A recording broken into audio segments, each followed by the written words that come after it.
What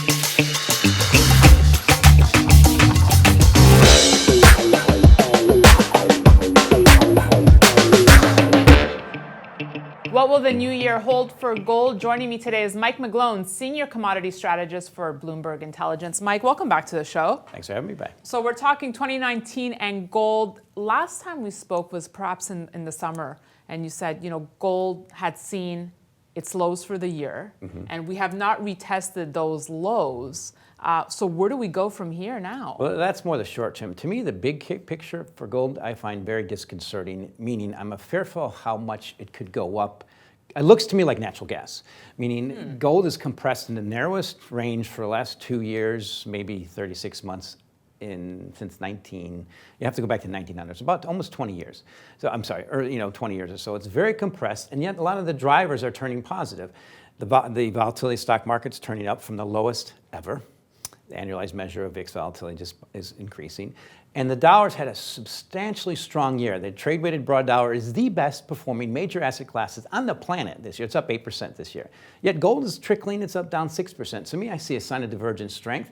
And as soon as those main pressure factors go away, which I suspect they will this year, gold has a lot of upside, and I'm just fearful how much it might have. So if I had to put this in the context of talking whether it's in a bear market or not, what's the answer to that? Oh, gold's in a bull market. It's the day the Fed started tightening is the bull market started. That was the low. Because I've had analysts on who've said, no, gold still has ways to go in this cyclical bear cycle. If that's true, that would be wonderful for its alternatives. What are the alternatives to gold? Basically, the stock market should continue to rocket higher, volatility should decline, and the dollar should continue higher. To me, the risks are the opposite. And that's where I'm fearful. The gold's upside is similar to natural gas. I had similar signals in natural gas. It took about a year and a half, it finally went up.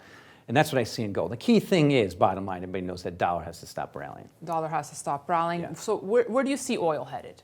It's done. Bull market's over. And to me, that's the big difference. Yeah, exactly. Every day you hear the predominant theme in crude oil is cutting supply, which means supply is the problem.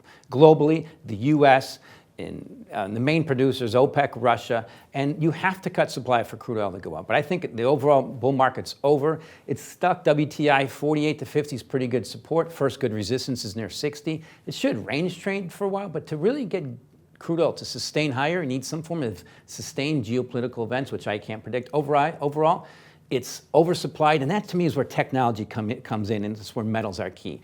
Crude oil was oversupplied because of rapidly advancing technology, increasing supply and reducing demand, incremental demand. Metals are the opposite. Technologies are not really increasing supply, but it's increasing demand everywhere. So I look at metals, big picture, long term, gold, silver, and of course industrials and copper. You mentioned geopolitical events, and what a difference a year makes. At the start of the year, North Korea was the biggest threat. Look where we are today. In 2019, is it China-U.S. relations? Is it looming Brexit? Is it the problems in Italy? What are you really paying attention to? Well, the thing is, I think Brexit is overstated, for the impact on the dollar price of gold, and trying to get past that.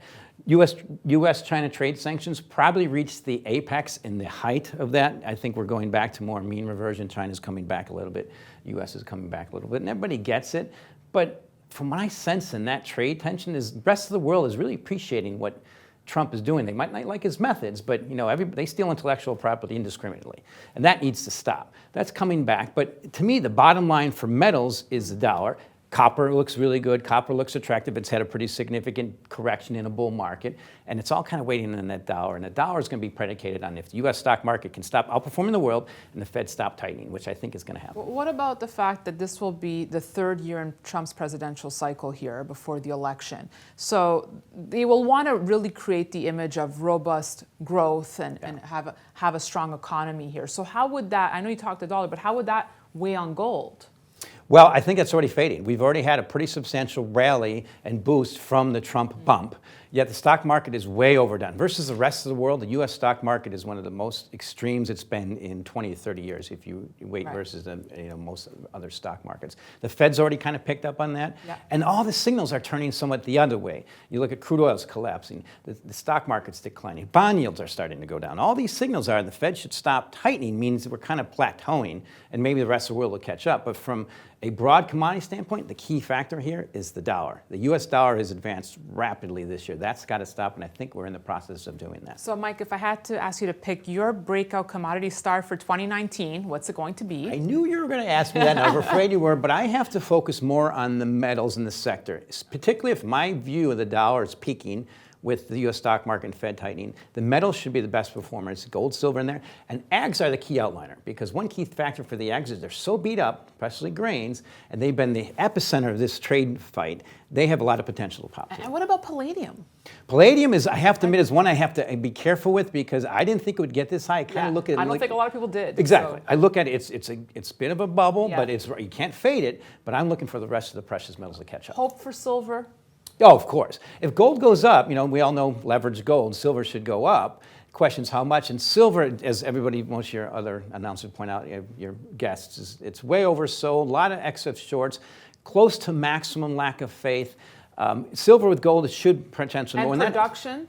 Well, see, that's the thing I don't, silver's a byproduct. So I always look at silver more in the macro versus industrial metals versus copper and gold. And that, to me, are my key indicators for silver. Some of your other guests dig into Yes. the more production. I look at more in the macro, and I view it as plenty of upside. Downside is very limited. Key thing, dollar has to peak. Fair enough. Mike McGlone, happy 2019 to you. Thank you so much for joining us. Thanks for having me. And thank you for watching. We'll have much more for you, so be sure to stay tuned.